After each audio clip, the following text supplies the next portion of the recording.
Movies for you.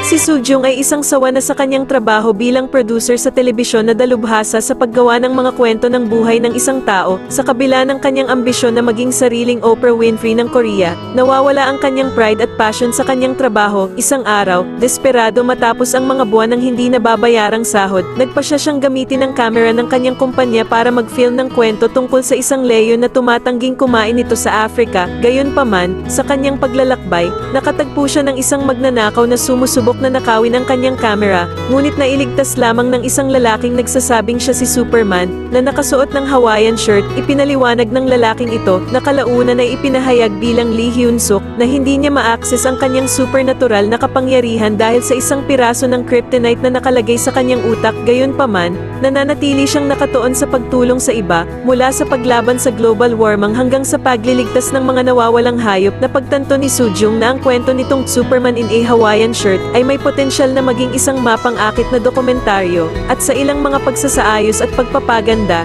nilikha niya ang Superman Saves the World, na naging isang malaking tagumpay sa mga tuntunin ng mga rating. Gayunpaman, habang unti-unting nabubunyag ang totoong kwento sa likod ni Lee Hyun-suk, partikular na ang bala sa kanyang utak sa halip na kryptonite, si Soo-jung, na karaniwang malamig at nagkukwenta, ay nagsimulang muling matuklasan ang tunay na kahulugan at kahalagahan ng buhay.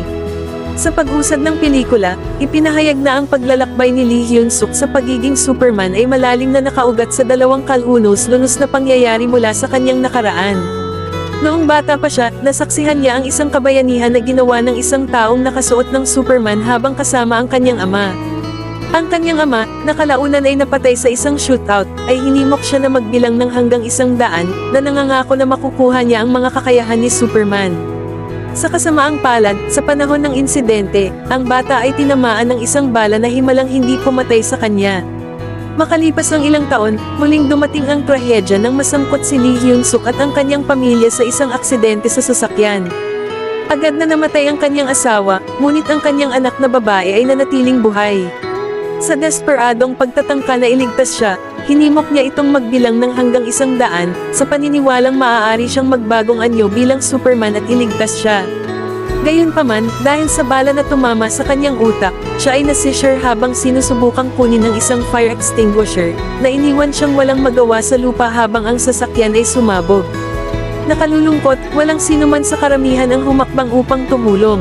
Sa panahon ng mapangwasak na mga sandaling ito, ganap na tinanggap ni Lee Hyun-suk ang pagkakakilanlan ni Superman. Sa buong dokumentaryo, paulit-ulit ang senaryo ng pagsabog ng sasakyan, na sumisimbolo sa kanyang patuloy na pagnanais na magligtas ng mga buhay.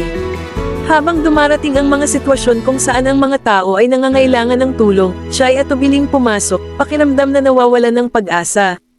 Gayunpaman, sa pagkakataong ito, isang pagbabago ang nangyayari. Nagsimulang tulungan siya ng mga tao, tinutulungan siyang iligtas ang isang nakulong na pulis, ngunit nabigo pa rin siyang iligtas ang isang batang nakulong sa isang nasusunog na gusali ng mag-isa.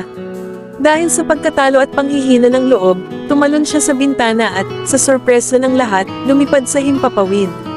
Sa isang nakakagulat na twist, naglakbay si Lee Hyun-suk pabalik sa nakaraan, determinadong iligtas ang kanyang sarili mula sa unang insidente ng bala. Matagumpay niyang binago ang takbo ng mga kaganapan, tinitiyak na matatapos ang bala sa hinaharap. Sa kanyang paglapag, hindi niya sinasadyang nailigtas ang batang nakulong sa nasusunog na gusali, na nagpapatunay na siya ay tunay na nagtataglay ng kapangyarihan ng Superman. Ang pagkilos na ito ay humahantong din sa pagbabago sa pangunawa ng mga tao, dahil sa wakas ay lumalapit sila upang tulungan at suportahan siya. Habang nasaksihan ni Soo-jung ang hindi kapani-paniwalang pagbabagong ito at ang epekto ni Lee Hyun-suk sa iba, sumasailalim siya sa sarili niyang paggising. Nagsisimula siyang maunawaan ang tunay na halaga ng buhay at ang kahalagahan ng pagtulong sa iba. Thank you for watching.